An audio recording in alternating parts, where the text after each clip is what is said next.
The three-seeded Toronto Raptors beat the Blazers, a lockdown, all-around performance. Let's go to the film room. The only thing that's originally filmed is that and I've studied older films and tried to figure out how I got that impression.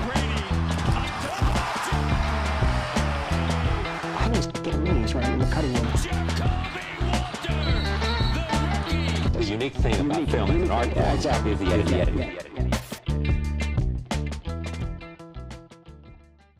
All right, okay, so Emmanuel Quickly and Sandro Mamu combined for 42 points tonight, and they did it while shooting 60% from the field against the Portland Trailblazers, who are overall a pretty good defense, missing Denny Avdia, but regardless, the reason Mamu and IQ were so effective tonight, especially together, was because of this guy right here, Donovan Clingan, and the drop defense that the Blazers like to play when Clingan is in action.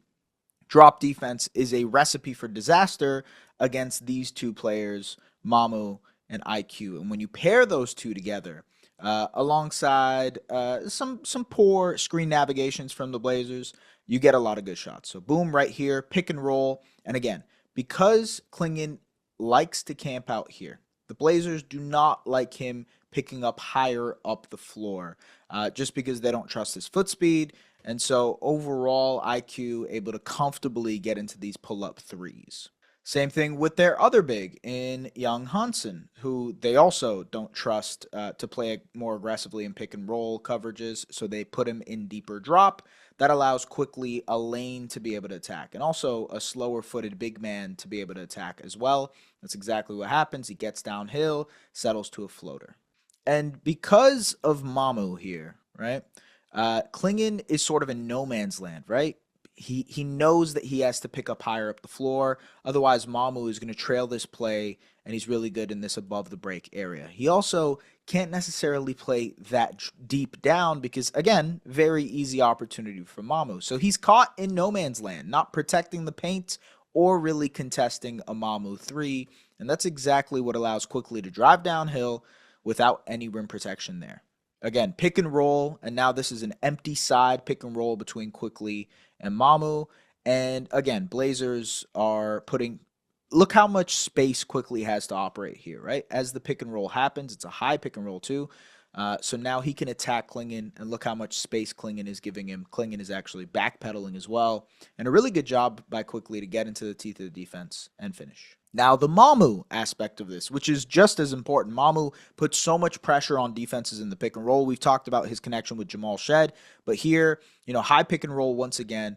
And again, look how much space IQ has in this area of the floor. There's a second side to that because Mamu also has a bunch of space. And so you see here, Clingan still not respecting that jumper. Mamu cashes it. And Mamu had a really nice roll to the basket tonight as well, especially in clutch time. So he rolls to the basket here, finishes through contact over Clingan. Really nice stuff there from him. In my opinion, the two players who have been the best for the Raptors on this road trip, where the Raptors are now 3-1, folks, as we welcome you inside the film room. Please make sure to like, comment, subscribe. The two players that have been the most effective for the Raptors, or I guess the bright spots for the Raptors on this road trip, have been Mamu and Gradey Dick. Mamu now with 20-plus points in 3 of his last 4 games. He stepped into that starting lineup. The offense, the three-point shooting has been there, cutting to the basket. I mean, that was just a couple of his points that I showed you. I wanted to harp on the pick-and-roll connection between him and IQ and how the Raptors really exposed something in terms of the drop coverage that the Blazers like to run. And IQ and Mamu took full advantage there. That being said, Mamu has been excellent on this road trip. And of course, we know Emmanuel Quickly has been excellent on this road trip as well. Two players who, Mamu had a bit of a slump starting January, and he's really picked it back up, looking more effective as a scorer, looking more aggressive as a scorer, obviously working really well off of the ball as a catch and shoot player, as a cutter, as a finisher. And then Emmanuel Quickly, his jumper is coming back around. So the pull-up jumper is there. His confidence in his floaters are there. He got to 40 points against the Golden State Warriors, and I think a lot of that was off-ball actions, but also the jumpers are falling, and so it's allowing him to get to more efficient basketball. And so Mamu and IQ are really elevating the play of this Raptors team who has been decimated by injuries. Now, RJ Barrett came back in this game. It's worth noting because I think RJ had a relatively quiet night. There were some moments where he provided some impact. There was a couple of plays, especially in that third and fourth quarter, where the Blazers were kind of rallying back there, if you will. It was a close game throughout, guys. And RJ made a couple of nice plays. He had a couple of passes to Jameson Battle, who knocked down a three. And there were a lot of moments, not a lot, but there were a few moments, especially in that second half, where RJ showed out. But you could tell he wasn't 100%. Felt like he was hobbled a little bit. And that's natural for a guy who's coming back from an ankle injury. I do wonder whether he ends up playing against OKC or if he rests, if they kind of slow roll him throughout this whole process, just because truthfully, he didn't look 100%. He didn't look like he was fully there. But again, that's more of just like a get your legs under you type of thing. It was clear that they were trying to get him to establish some rhythm. Want to just mention one thing. A big happy birthday to one of my best friends, who is probably, there's like a 75% chance that he's watching this. Not sure. It's his birthday today. Happy birthday to Ronald. Big shout out to my guy. He sometimes watches these, so shout out to him. Big supporter. Everybody in the comments, shout out a big happy birthday to my guy Ronald. Anyways, back to the Raptors game. So Raptors Blazers I thought it was a professional win from your Toronto Raptors. By the way, tons of Raptors fans in Portland. They always show out in Portland. I mean, it's historically been an arena where Raptors fans like to travel to, especially because, West Coast, Northwest area, a lot of Raptors fans, a lot of Canadians in that area regardless. So they show out in a major way. They were celebrating with the team post-game. That is awesome. I love that type of stuff. I love a traveling fan base. And among the NBA teams, I'd say the Raptors probably travel near the top of the league. Like Lakers travel well. Celtics travel well. Knicks travel well. Warriors, obviously, because of Steph Curry. And, then it's the Raptors. The Raptors do a really, really good job. Basically, every away arena you're in, there is going to be a few Raptors jerseys. Just because Canadians, we do travel. We like to go out and about.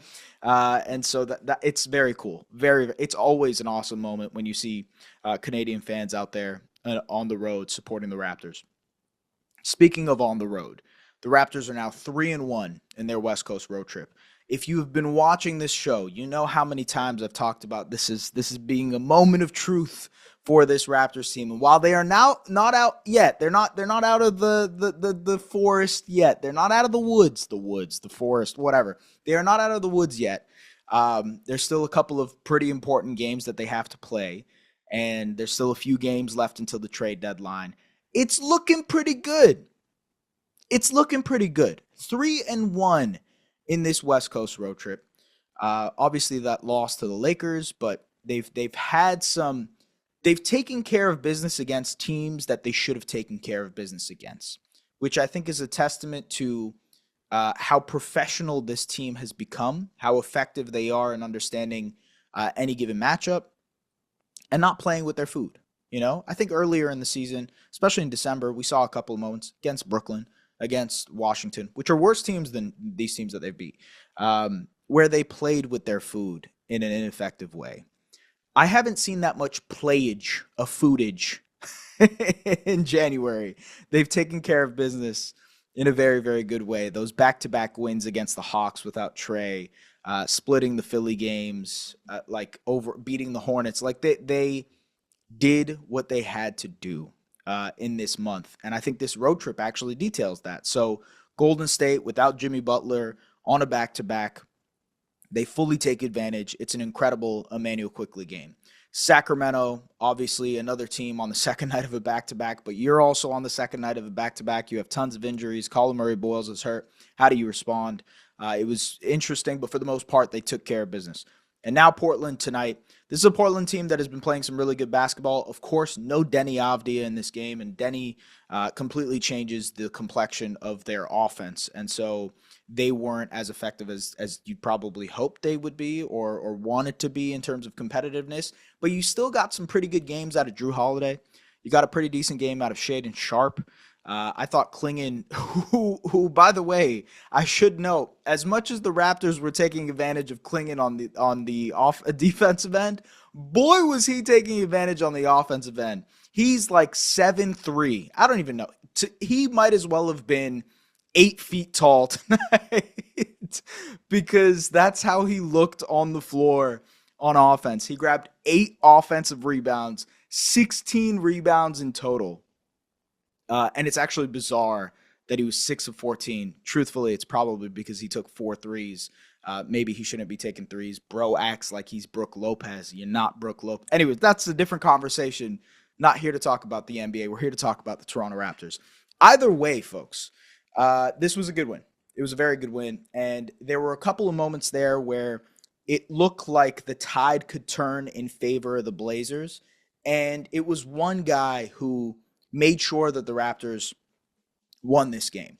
He didn't have the greatest offensive game, but he closed out in a very, very dominant way. And he was, as always, very elite on the defensive end, and that is Scottie Barnes. Scottie ended with 15 points tonight on 15 shots, so not an effective offensive game for him. But he had 9 rebounds, he had 4 assists, and he had 6 blocks. And 2 of those were at the end of the game when he was really showing off his defensive repertoire. But let's break down some Scottie plays, which I thought were momentous in sealing the deal for the Raptors tonight. All right, Raptors up 10, fourth quarter. Shaedon Sharpe gets the advantage to go downhill, and Scottie with the rim protection. And this is really important because look who's on the floor for the Raptors, right? It's BI, it's Shed, it's Mamu, it's Quickly. Scottie is their best defender on this floor.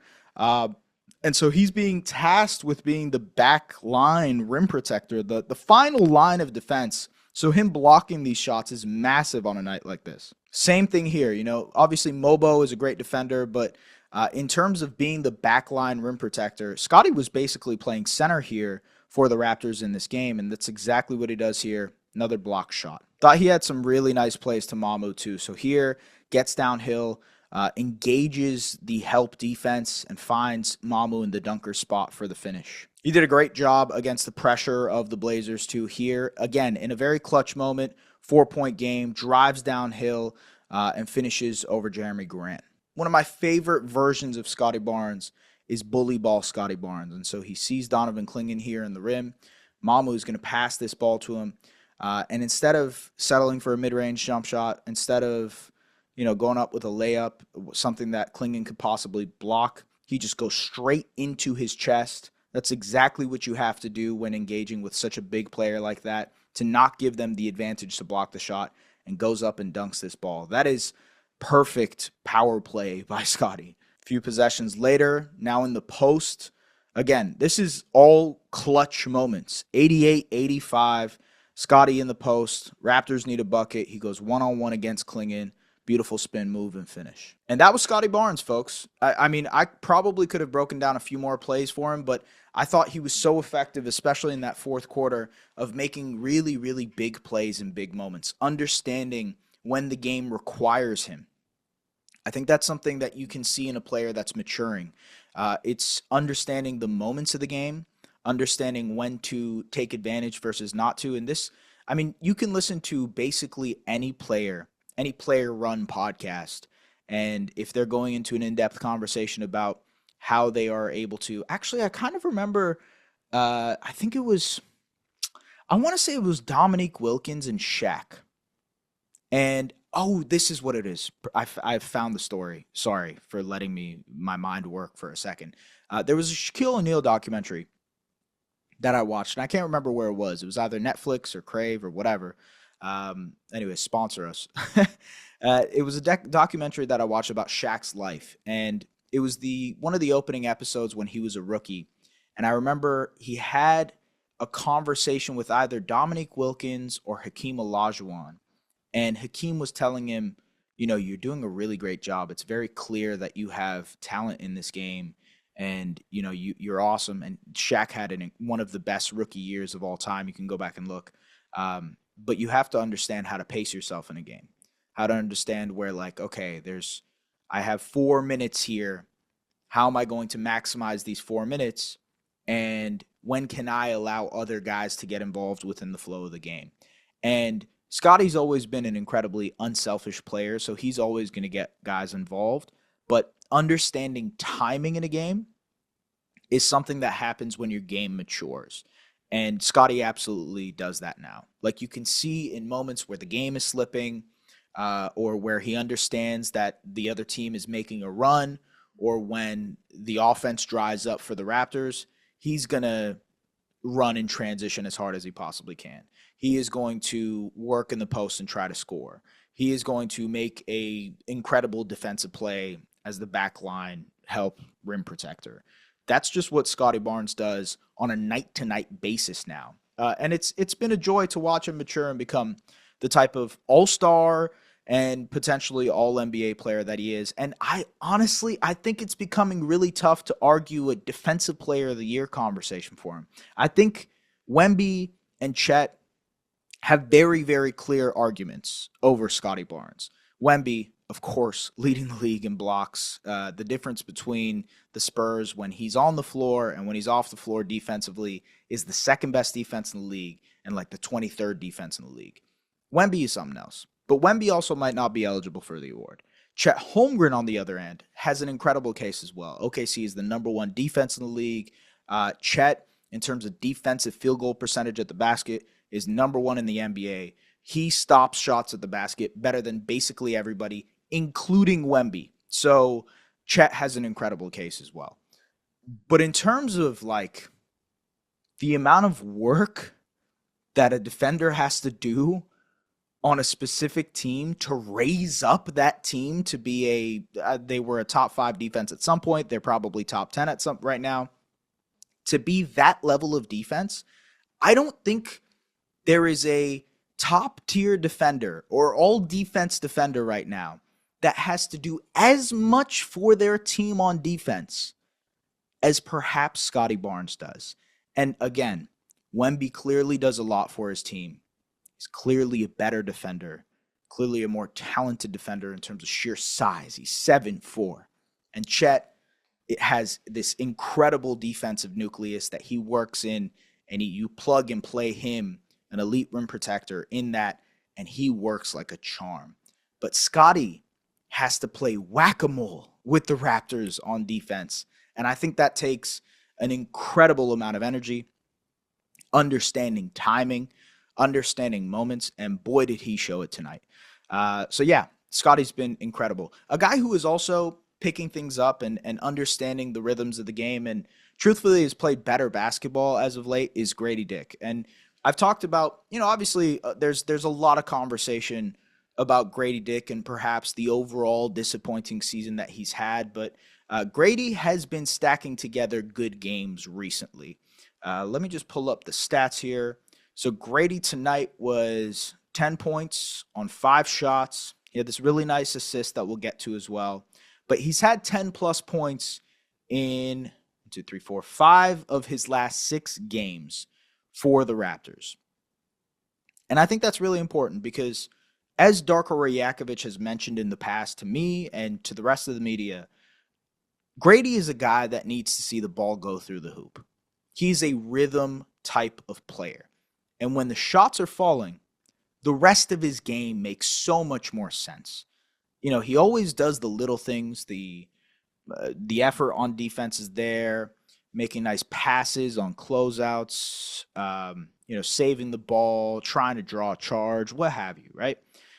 Leaking out in transition, which is something that he's been excellent at this year. But the shot needed to fall for him to put the whole package together, right? And I've talked so much about like maximizing the amount of shots that you get because those shots, the field goal attempts that he had last year just weren't available to him, right? Tonight he took 5 shots. You have to maximize the 5 shots that you get. And I think nights like tonight are an example of what his role is with this current Raptors team, and how he can really do well in that specific role. So Gradey. All right, this is that dime I was talking about, and I really do love how great he is at leaking out in transition. As soon as the Raptors get this ball, Gradey is off, right?